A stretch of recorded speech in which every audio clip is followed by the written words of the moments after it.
Socrates was one of the greatest philosophical conversationalists in the history of the discipline. Plato, of course, wrote dialogues and founded a school. Aristotle founded a school. They were known as the Peripatetics because they walked around conversing about philosophy. The founders of philosophy did it in community, and many of the people who've pursued philosophy since the days of Socrates, Plato, and Aristotle have pursued it in community as well, thinking that philosophical conversation with like-minded people of similar concerns, with a similar amount of intellectual seriousness, was the right way to get at the answers to deep questions. You might think that liberal democracies are the best places in which to do philosophy. Liberal democracies are committed to freedom of thought, freedom of expression, freedom of the press, freedom of association. If you think philosophy should be done in community, where better to do it than in a society that allows for freedom of association and freedom of speech among the people who associate? And yet it's an interesting fact about the history of philosophy that very little of the best philosophy has been produced in democracies. Plato didn't live in a democracy as we understand it, or he spent much of his life in a society that wasn't democratically ruled, but was ruled oligarchically or sometimes tyrannically. The great philosophers of the Middle Ages didn't live in liberal democracies. Neither did the great philosophers of the early modern period. And some of them, like Thomas Hobbes, didn't even advocate for liberal democracy. Hobbes is the most famous advocate of absolutist government that there is, at least in the Western tradition, or so I think.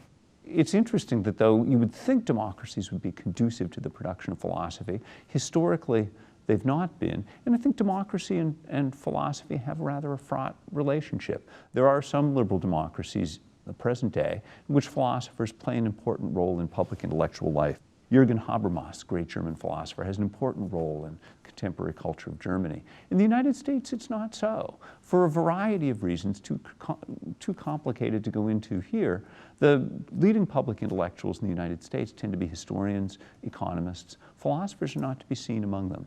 It's an unfortunate fact about the liberal democracy in which we live, I think, that philosophers have a relatively small role to play in our public culture, in public reflection about the great questions facing us. It's unfortunate, but I think it's true. Somebody, I cannot remember who it was, said that democracy isn't a form of government, it's a climate of opinion. And for that climate of opinion to be healthy, salubrious, salutary, it's got to be a climate of informed opinion. Democracies face great questions which they expect the people to decide. And if the people are to decide them well, they have to be well informed. And among the things they have to be well informed about, I think, are the great questions of philosophy. What justice requires, okay? What the right thing to do is, what the good life is, what the role of government is in promoting the good life. These are important questions that people need to think hard about. And so thinking hard about them is the business of philosophy. And so there's, I think, a good argument to be made that philosophy, some level of depth, has an important role to play in forming democracy and in making it work well.